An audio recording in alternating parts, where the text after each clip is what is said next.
Women were just ignored. I mean, there was a kind of discriminatory policy there.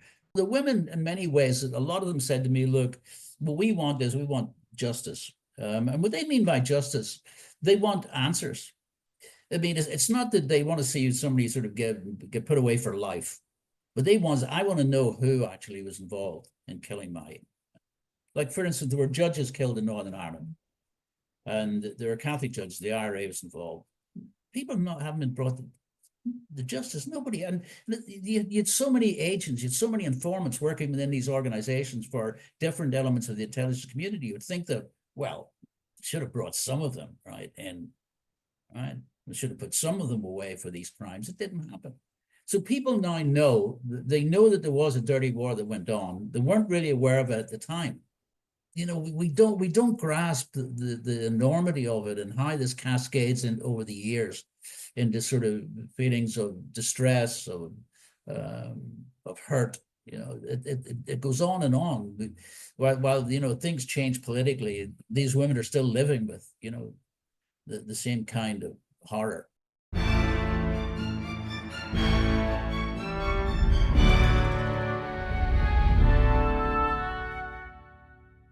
Hello. On the afternoon of the 6th of March 1988, in Gibraltar, on the southern tip of the Iberian Peninsula, Mairead Farrell and 2 other Provisional IRA volunteers were shot dead by members of the Special Air Service. The 3 were on an operation to target one of the last outposts of the British Empire, but their movements were known to the security services. Farrell was one of a small number of female IRA members in an organisation dominated by men. How were mothers, wives, daughters and sisters impacted by the violence over 30 years of conflict in Northern Ireland? And how do they deal with the trauma 25 years after the Good Friday Agreement?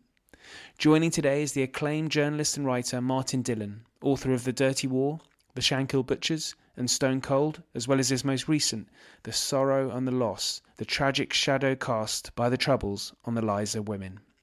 Coming up, Al Murray joins to discuss the surrenders throughout 1945, and we talk the history of Test cricket. Please do subscribe or follow, and if you can rate or review, I'd be grateful. But until then, it's me talking with Martin Dillon on Women of the Troubles.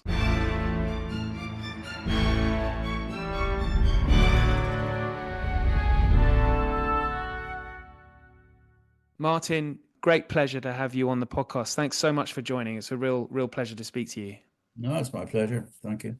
We're here to talk about your latest book, The Sorrow and the Loss, which is a really account of the Troubles, but coming at it from an angle that's really interesting and actually quite unusual, which is the female side. It seems to be such a male-dominated conflict, the Troubles, although obviously women suffering throughout. But I guess you've accumulated so many stories over the years that this, certainly from women, that this is, I guess, been bursting to come out. Well, you make a point, I think, which is very interesting. And the Troubles have been sort of, in terms of the written record, written narrative, have been dominated by men, right? Men within organizations, whether it was military, police, whether it was paramilitaries. But women were generally ignored. It was almost a kind of, by the media and by writers probably like me too, is almost a sort of de facto, you know, rule that, you know, women were not necessarily to be included, to be, you know, to be reflected in terms of their role or what they were sort of suffering or going through during the whole conflict. Women were just ignored. I mean, there was a kind of discriminatory policy there. Also de facto one. I mean, it took me a long time because when I look back, I mean, I was writing books like The Dirty War, Stone Cold, The Shankill Butchers, Killer in Clowntown, you know, and even The Enemy Within, about, you know, all about all these organizations and the men in them and the sort of formidable and scary figures. And yet with women, I had never, I'd never shifted the focus and asked the question, well, what about the women? What about the mothers whose sons were being killed, or kids they couldn't get off the streets because they were involved in rioting and then were dragged into paramilitary organizations? Because a lot of the mothers had to deal with this. And it was very difficult to keep your kids indoors when all the other kids were out there throwing petrol bombs and throwing stones at military patrols or, you know, armored personnel carriers. And there was a sort of pent up anger, and these areas where a lot of this was happening were almost a world apart. You know, they were a world that very few people understood unless you actually lived in them. And as a journalist, I remember I almost lived in some of those areas, was in them so often, and they were very strange. The people had their own lives, their own music. They had their own clubs, illegal drinking clubs, that they called shebeens, where they went in and they listened to all of this sort of revolutionary music, as it were, right? And songs like "Take It Down from the Mast, Irish Traitors," which was critical of the Irish for ever doing a deal right at the beginning of the 20th century. So, you know, you had all of this going on, and a lot of drink being taken, and a lot of the mothers, there were a lot of women too in these clubs every evening. And also a lot of mothers were being fed medications of various kinds. I mean, doctors probably prescribed more pills to women in Northern Ireland in that period than for most of that century. I mean, it really was crazy because it was the only way they could deal with it. The women, they were on drugs a lot. And I remember talking to a psychiatrist about this, and he said, well, you know, how were they going to sort of cope? There were no coping mechanisms like today. In other words, I mean, it was a shooting in an American school. The first thing that happens is it's flooded with what they call, you know, well, they're really psychologists, but they flood it with people who are going to listen to kids, talk to them, hear their stories, and try and reassure them that things are going to be fine. There was nothing like that. It just didn't happen.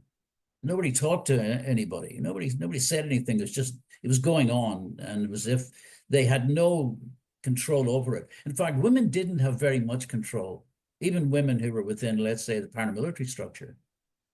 And of course, as you know, the paramilitary structure in terms of women only existed really within the IRA, because the IRA historically had a women's branch, right? Girls' women's branch, and it was called Coming Amon.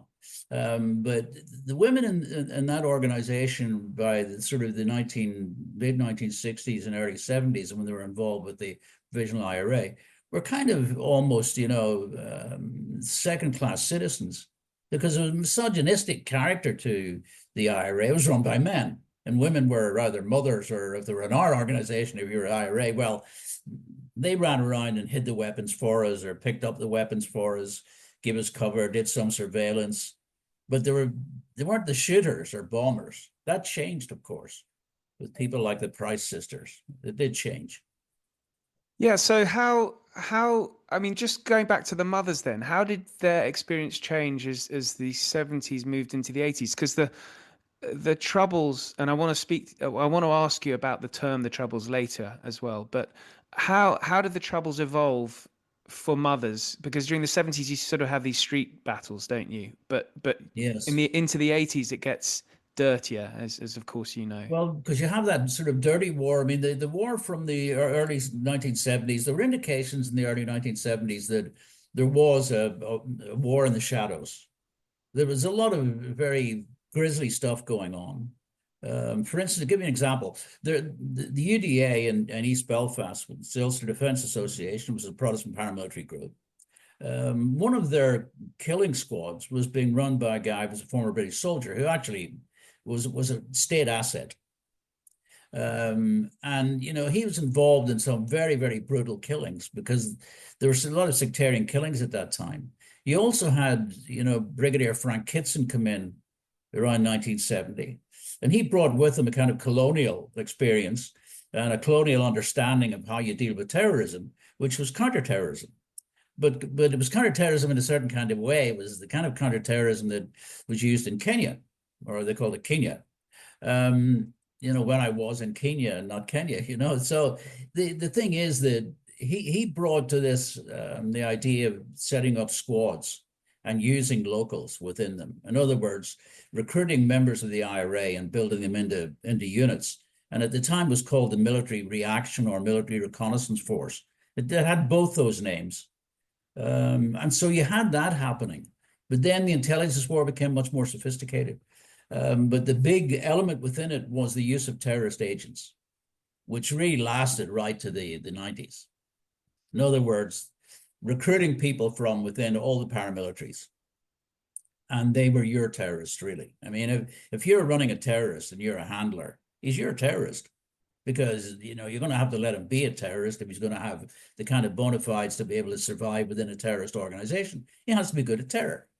So his bosses like him, and he learns everything, and then he passes what he learns on to his handler. But at the same time, you might have to learn to kill people or to carry out bombings, because in the long run he's going to the sort of the mentality was, or the thesis was, that, well, my guy, right, he's going to save more lives in the long run. If he kills a few now, okay, fine, we have to put up with that. This really was part of the reasoning. I mean, you can understand it in many ways, because this is a war, and in a war nothing's clean on all sides. I mean, you're fighting a very, very difficult enemy, and you're fighting an enemy which is very vicious, and is willing to blow up people if necessary, put bombs in civilian areres, knowing that the likelihood is that innocent people are going to be killed. So when you're dealing with that kind of enemy, then there's the kind of latitude for how you combat that kind of violence. And I think at a very high level within the British architecture, political and intelligence, there was an understanding that, okay, we have to sort of do things which, we don't really want to do, but do it and keep it under wraps. But I get the sense that during the 70s, you had this, like you've mentioned Kitson, this sort of colonial mindset that we'll just treat Northern Ireland like we'd treat Kenya or Malaya. Yes, And of course. but I mean, and for example, I still can't understand why you would place such an aggressive regiment as the Parachute Regiment to police a civil rights demonstration, on Bloody Well, Sunday, for example. I think part of the problem was that when the Trolls broke out in 1969, Jim Callaghan, who was Home Secretary, so, went into Whitehall and said, well, what have we got in Northern Ireland?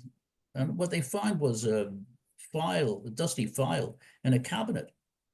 And that was it. It was a dusty file with very little in it. So there was very little intelligence, because other people have been running Northern Ireland, like the Unionists, with majority rule, gerrymandering the place just to maintain their power. And of course, the attitude of London at the time was, well, the army will sort this out for us. Initially, it was, let's send them in to stop the violence, stop people being slaughtered. But then it becomes something else. And particularly under Heath, I mean, Edward Heath, I think, compromised the army. And that was something that wasn't really understood, and hasn't, I think, been fully understood. I discovered that Heath, at a meeting of a group called Gen 42. And let me explain. In 10 Downing Street, there was a room upstairs. It was called Gen 42. Nobody knew what Gen stood for. It stood for general, as in army general, or just general. But it was where all discussions, the serious discussions, were had about Northern Ireland, and led by the PM. Now, one of those meetings, Field Marshal Lord Michael Carver is there, right? And he tells him, right, your guys, right, can shoot protesters in the streets of Northern Ireland because they're enemies of the crown. And Carver said, what? Who gave you that advice? And he said, Hailsham, it's Attorney General. And Carver said, do you think I'm going to put my soldiers through that? I mean, when they're standing high in the dock, are you going to be in the court defending them? He said, I'm not going to do it. So Carver said he wasn't going to do it. Carver also told me that he didn't even know about the special interrogation procedures that were used at the time of internment. Now, so Dick White within the cabinet, who was the intelligence chief, he knew, but they hid it from the army. And I think the view of the generals that I spoke to, they were very genuine and honest about it. They felt that the attitude of Heath was that the army can solve the problem for us. And I think that was a very, very dangerous, concept, because an army is not built for the kind of conflict that existed in Northern Ireland. It's not built for peacekeeping. But what Heath wanted them to do was to go in and give us a military victory here and a political victory.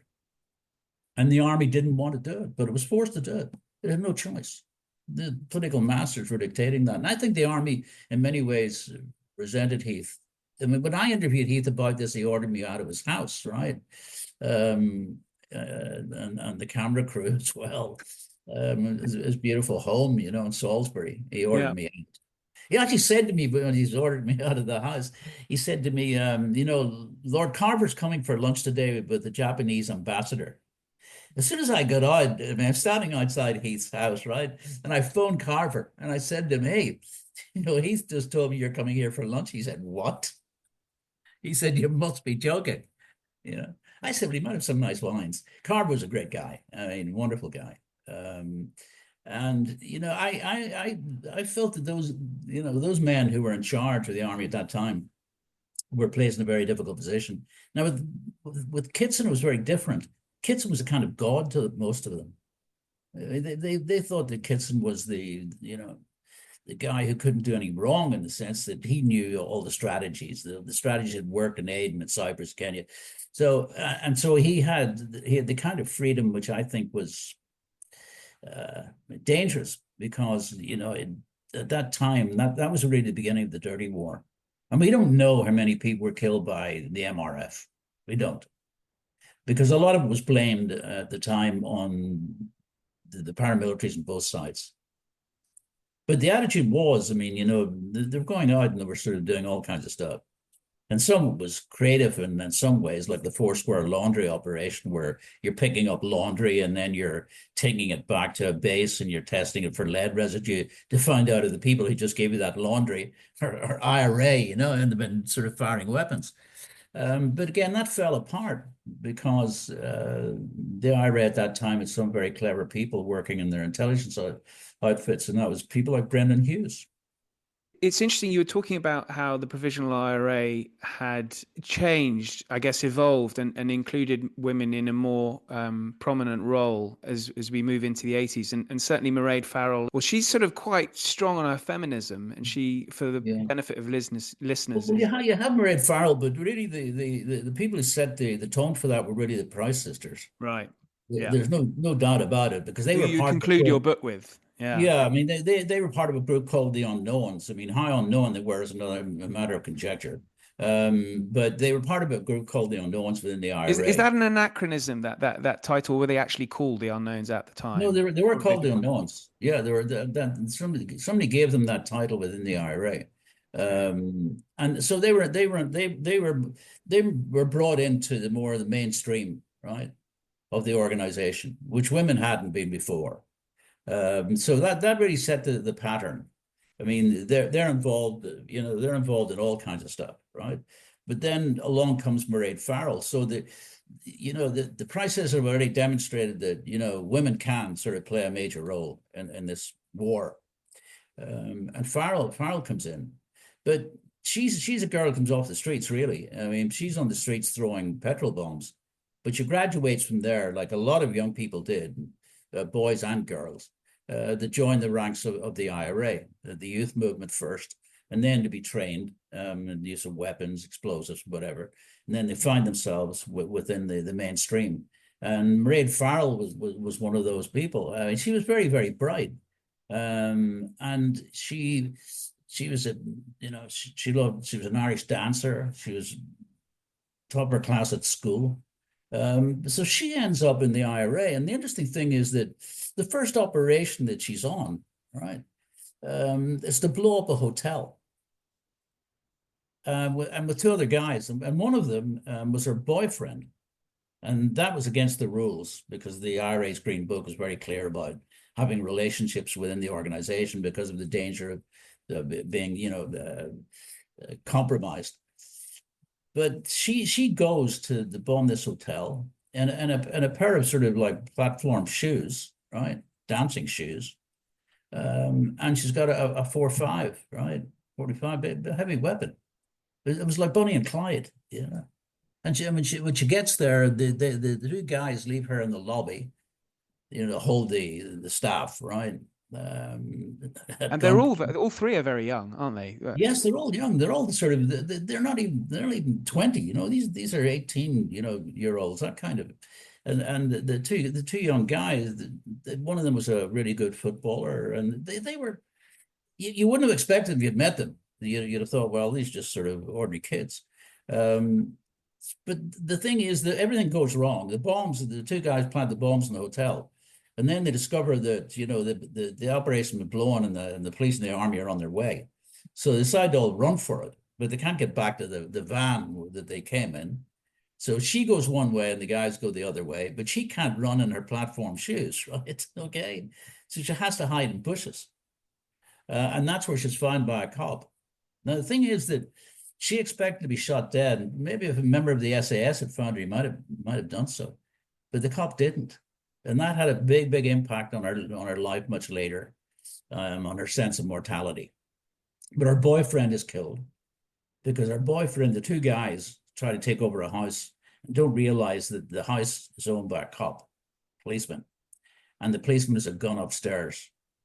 So when one of them takes the policeman upstairs to get the keys for his car, the policeman takes out a gun and shoots him, and that's her boyfriend is shot and he dies. The other guy dies on hunger strike later.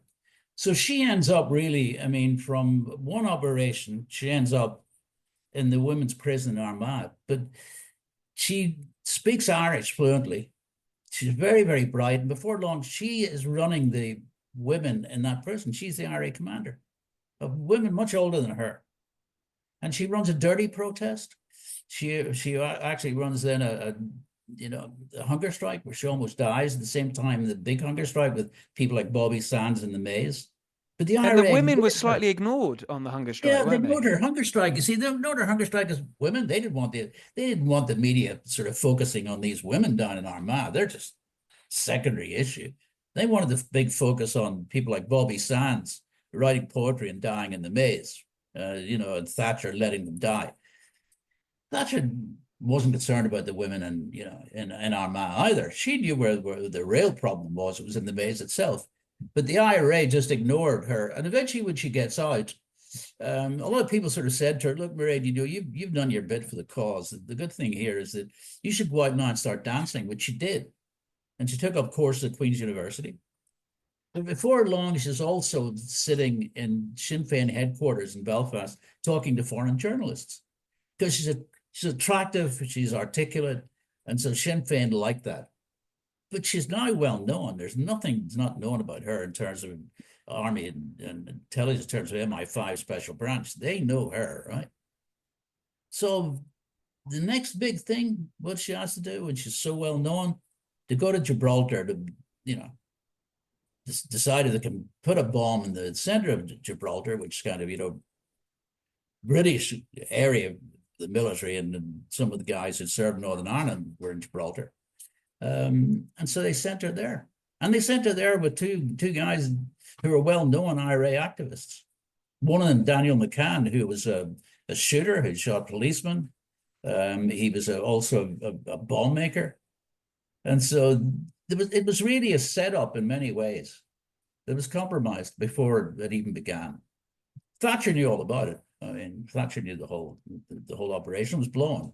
I mean, they flew out of Dublin into Torremolinos, so they had to go through sort of several big intel centers. First of all, to leave Northern Ireland, to leave Dublin, which is well watched by Irish Special Branch, and then to arrive in Spain. The Spanish were watching for anybody to come in and out, and they're coming from Dublin.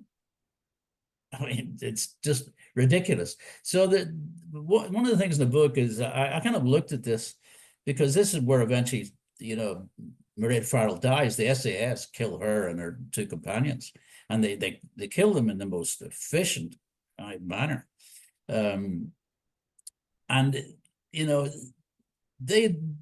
She then becomes a hero in her death, And that's what the IRA wanted then? Yeah, that's what they wanted, and that's what they got. They got three heroes. All right, they got Farrell and her two companions who suddenly become heroes, and a female who's a hero. And who didn't bomb anything because there was no bomb actually in Gibraltar. It was still in Torremolinos. This was a dry run to find out if they could put the bomb in the center of Gibraltar. Hello, Ollie here. Please forgive my interruption, but I wanted to let you know that at Aspects of History, we produce a digital magazine featuring articles, interviews, short stories and book reviews of the best historical writing available.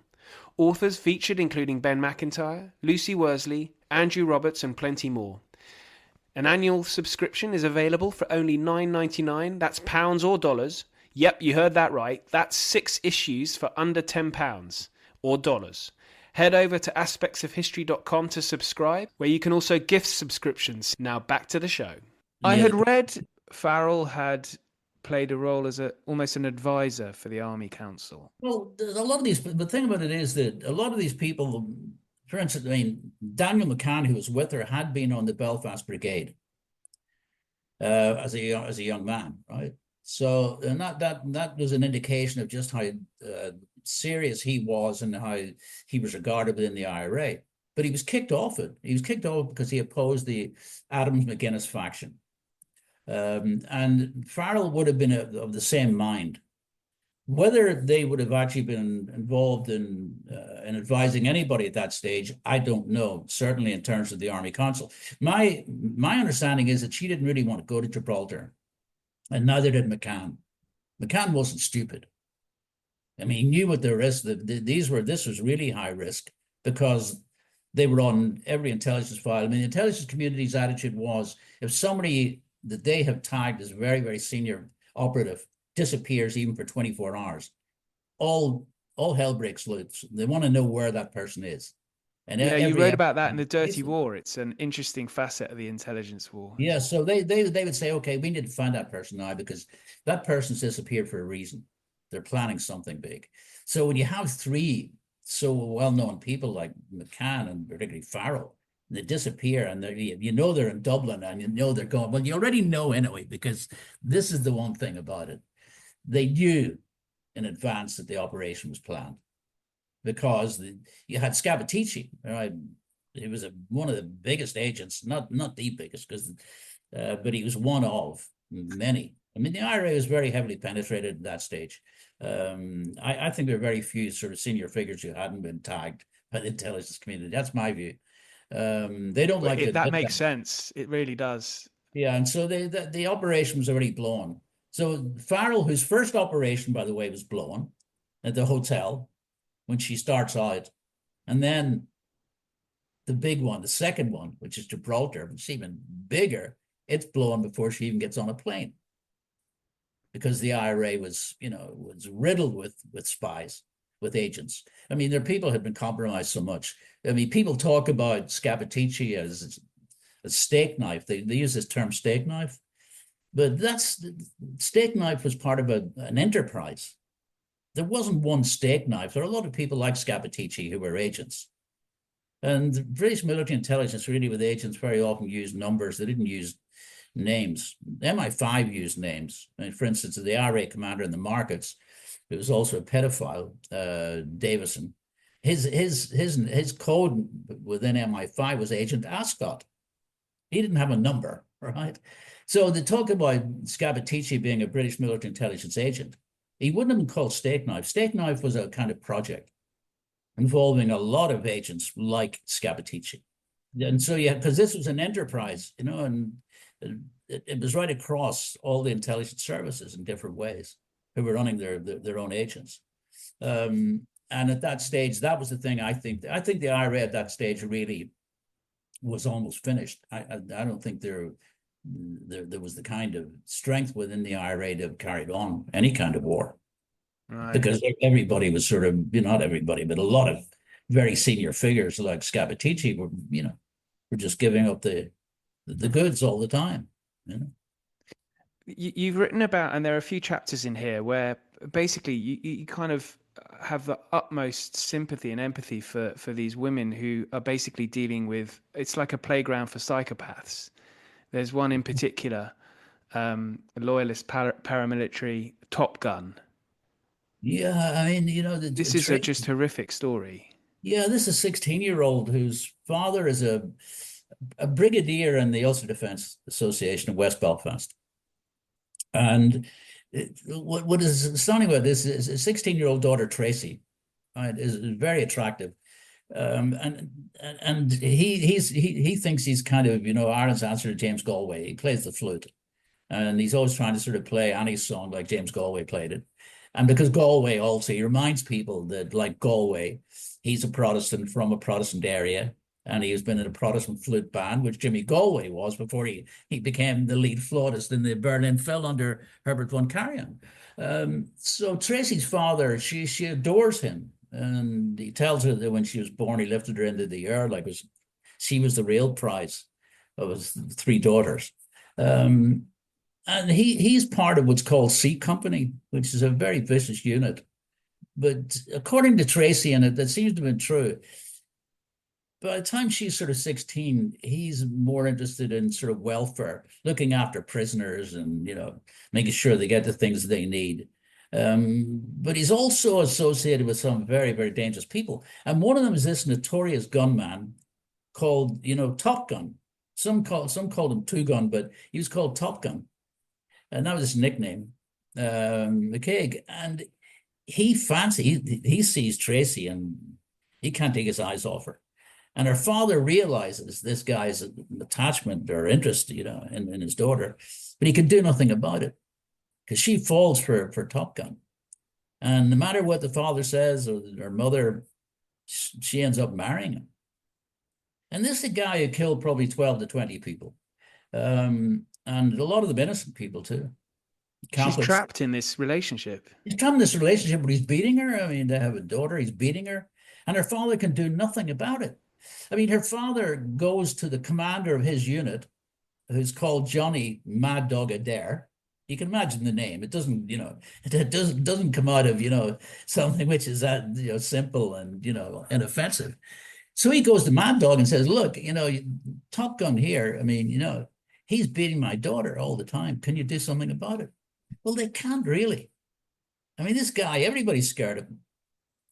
But what actually happens then eventually, he buys himself a motorbike, crashes it, and ends up in hospital for some time recuperating and becomes addicted to drugs, heavy painkillers. And that's what he eventually dies from. But Tracy's in the middle of all that, and there's nothing she can do. I mean, it's just worried about her father and that maybe he will go and kill her father if she doesn't sort of, just say nothing, just sit in the background. And a lot of women were like that because these guys just thought, well, women are for our use. You're there and you're a mother and you just do what you're told. That was the general attitude.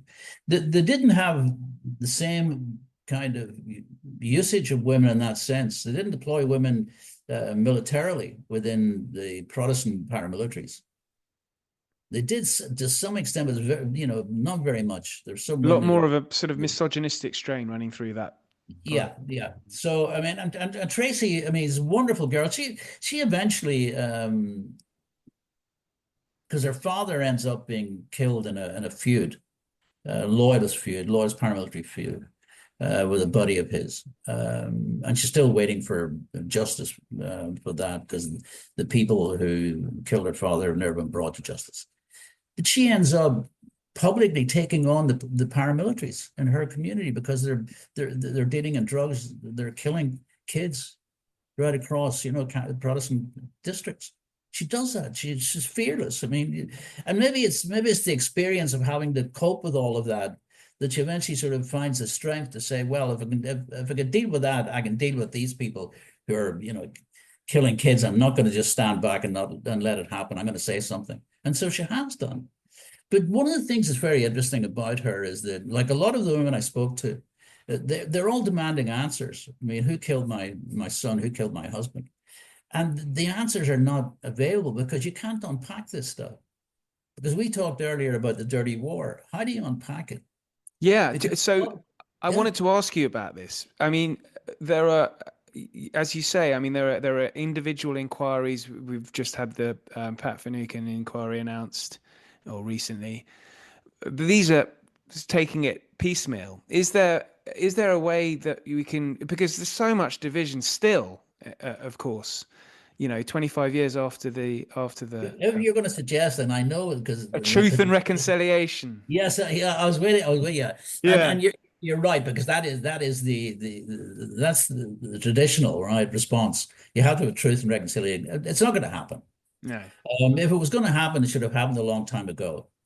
It's now too late. I think also that there's been a scrubbing of a lot of files by people within the intelligence architecture. You have people who pass on. You have people who are not going to sort of break ranks and take a lead and say, listen, I killed 3 or 4 people. It isn't going to happen. And part of the difficulty for the state is that when you've been running agents, you don't know who else was running. In other words, this big enterprise, there were so many elements to it that who in Whitehall is going to say, well, okay, that organization there, right, which was, let's say the MRA, let's say military intelligence, right? What can they give us? What can RUC Special Branch or was RUC Special Branch give us? What will MI5 give us from their files? You think all these people are going to come out and say, well, tell you what, we're going to turn over all the files because they don't know. Some of them are dealing with agents who are being run by more than one organization, right? Now that makes your head spin. And then you've got to justify that some of them actually were involved in bombings. An example, my late friend Jimmy Nesbitt was a fantastic detective involved in bringing down the Shankill Butchers, the gang, the greatest sort of mass murders in British criminal history. But he told me that one day he was sitting in his office and this informant came in. And he came in with an RPG-7 rocket launcher. And he said to Jimmy, I've been given this by my unit commander. What am I going to do with it? And Jimmy said, well, take it home. The guy said, well, what do you mean take it home? Well, he said, take it home. I can't take it, And if you give it to me, how are you going to explain that? Right. So the guy said, okay, I'll take it home, but what if they want me to use it? Jimmy said, well, you have to use it. It's a great example, isn't it? That, I mean, the guy was a very, very useful source who was helping, Jimmy decide who was planting bombs somewhere, about to plant a bomb, maybe in the center of Belfast. So you got to keep that guy online. And okay, maybe he's going to have to do something that, keeps him in place as a very good agent. So Jimmy sent him home with the RPG-7. That is the kind of craziness of the war. So the women, in many ways, a lot of them said to me, look, what we want justice. And what they mean by justice, they want answers. I mean, it's not that they want to see somebody sort of get put away for life, but I want to know who actually was involved in killing my, like, for instance, there were judges killed in Northern Ireland, and there were Catholic judges, the IRA was involved. People haven't been brought to the justice, nobody. And you had so many agents, you had so many informants working within these organizations for different elements of the intelligence community. You would think that, well, should have brought some of them right in, right? We should have put some of them away for these crimes. It didn't happen. So people now know, they know that there was a dirty war that went on. They weren't really aware of it at the time because the media wasn't very conscious of it either. I mean, when I wrote the book, The Dirty War, I mean, people didn't know that the IRA was secretly burying people. That was back in 1990? 1988. I mean, in Right. 88, so to my cost, I print the fact that the IRA has been burying people it regards as informers within its ranks, and I named some of them. And I also named the IRA commander in the markets as a double agent, and the IRA gave him a big send-off. So you can imagine they bury him in their famous plot. And here's Dillon in the Dirty War saying this guy was dirty. He was an ancient British agent. And so I got myself into a lot of trouble over that. But it was an example at the time that people didn't know that all this was going on. They didn't. So now there's a better understanding. And that's why a lot of these women are saying, okay, I want answers. But the state can't really give them the answers they're looking for. And I understand that it's not easy for any government to open all the files and say, here, there you go. Have a look at all that stuff. Because you don't know who's in there. You don't know what's at the bottom of the barrel, really. But I felt sorry because all the women, in many ways, right across Catholics and Protestants, all shared the same desire. There's no bitterness between them as people.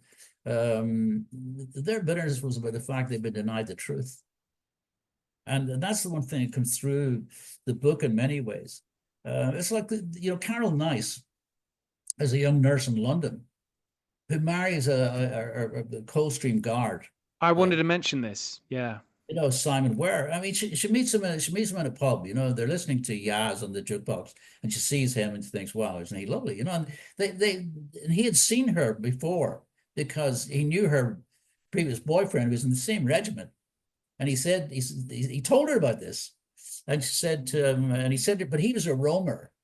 In other words, he had an eye for other women. And he said, I was just waiting until, I had my opportunity, right, to approach you, right, to ask you out. But they get married, I mean, within a short time. And the day of their wedding, Simon gets word he's being sent to South Armagh. And, it was one of the worst areas. And he's out leading a patrol early morning, he's blown to bits. And so she never sees his corpse. She's left really with no way to grieve. It's absolutely shocking when you think about the position she was left in. And she marries her first husband, and because she still loves Simon, he thinks that's denial, it's denying him, right? That some way or other, right, she's not the right person, she doesn't care about him at all, that she loves a dead man, right? I mean, a lot of probably widows of soldiers went through this same process, but nobody talked about it. She had to deal with this in her own way, and it wasn't just with the first guy that she married. This was something she found in relationships, that she wasn't allowed to profess the love that she had for her young husband who died so tragically in Northern Ireland. She was the one who said to me too, which I thought was fascinating. She didn't like the term, and you mentioned it earlier, the troubles. Yeah, but I've spoken to a few women who say the same. Yeah, and I'm fully understanding of that, because she wanted to put it on his grave that he was killed in a war in Northern Ireland, and they said, no, you can't do that. That's political. What's political about it? That's what it was. I mean, the troubles, I mean, is a term we use because it's convenient. It's a convenient term. I don't like it particularly. But it just it covers a whole panoply of things, right? But the war is probably better in the sense that that's it, that defines it. And for those women and women like Carol, she wanted to say, right, he died in the war. I mean, she's on a trip with the other wives, the France day trip, when she sort of pulled out of a coach, and told, he's dead. I mean, she just married him, right? And a couple of months later, he's dead. Um, the we don't grasp the enormity of it and how this cascades in over the years into sort of feelings of distress, of hurt. It goes on and on. While things change politically, these women are still living with the same kind of horror, and they're having to revisit it. I mean, there are women I wanted to talk to, and I understood why they refused to talk to me. They just said it was too painful. I mean, one woman I'd almost written a chapter. Her husband was sort of blown up the driveway of their home, and he was a sort of paramilitary leader. And she said to me, "Look, I've got PTSD, and if you write this, it's gonna hurt. It's gonna hurt me." And I said, "Okay." And I just tore up the chapter. So one of the things that I realized that was very painful. It was difficult. I found writing this book was more difficult than writing a lot of the other books, because of the fact that you had this sort of raw emotion that was still being expressed by a lot of these women. Whether it was someone whose father was killed when she was just 7 years old, so she never got past seven. She talks about, the world kind of ended. It's when she was 7.5, because she always refers to it as 7.5, right, when her father died. You've got the young policewoman, Tracy Doak, who had a brilliant career ahead of her. I used to have her photograph on my desk here, just to remind me, of what I was writing about. And she had a wonderful opportunity to rise through the ranks, the highest ranks of policing in Northern Ireland. And she's killed with three of her colleagues in a car, blown to bits, on a border road, while they're being asked to guard a van full of currency from the Republic, from Dublin, going north, Northern Ireland, over the border. And Tracy, her father was a policeman, and so it hit him very, very hard too.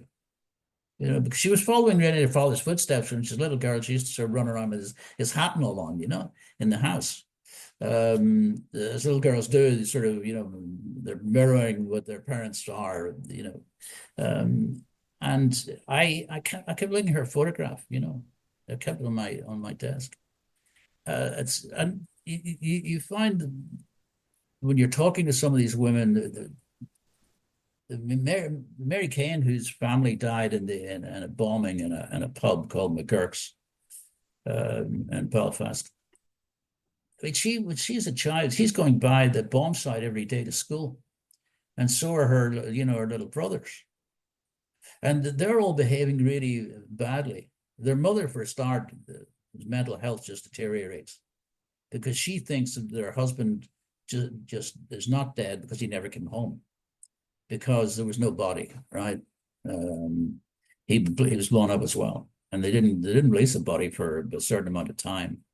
And the one thing with these kids was that one of them in school can't spell father because she never had a father.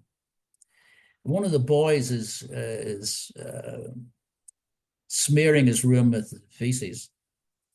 Another was drawing sort of coffins with skeletons in them. So that's something that these kids are having to deal with, and the mother just couldn't really cope. And that family ends up with further tragedy later when one of the boys is murdered. So the thing is about this, that you talk to some of these women and they will take you through this, and the detail is exact. There's kind of exactitude about the detail because they haven't forgotten any of it. Or some of it, I might have to say, well, that was when such and such event occurred. I'm having to sort of go through my memory of a lot of stuff. They're so exact and so precise, specific, which shows you that they're having to live this throughout their lives. And I think a lot of it's because there's been what people call closure. I know it's a kind of overused word, but closure, I think, in a way means that answers have been provided. I think that's what closure, to me, the closure really means is, yes, at least I have answers now, right? At least I have a better understanding of what happened. They've had no understanding because it hasn't been provided. All they've had to deal with is rumor, speculation, conspiracy theories, and newspaper articles. And in some cases, walking past the killers of their loved ones. Well, this is it. One girl talked about her and her mother, and they knew that the guys were walking past, killed her father, and was not brought to justice either. And it was always a suspicion that individual or one of them involved in the murder was a state agent, because you've got to have a reason why. And so sometimes, that suspicion is not entirely correct. There could be other factors, that there wasn't sufficient evidence to bring before a court. But there's been too much of that you have to really sort of say, well, it can't all be, right? Because of the lack of, evidence. I found the book difficult to write. Well, it's very powerful to read, Martin. Oh, look, we're really out of time, actually, and it's been really fascinating talking to you. So I must thank you. And the book links are in the show notes for listeners. I really do recommend this one. It's The Story of the Troubles, but seen through women, which is an unusual title. But thank you, Martin. That's a pleasure. Thank you for listening. Please do give a generous review and share with friends and family. And if you want to get in touch, you can through X or email history@aspectsofhistory.com. But in the meantime, thank you and good night.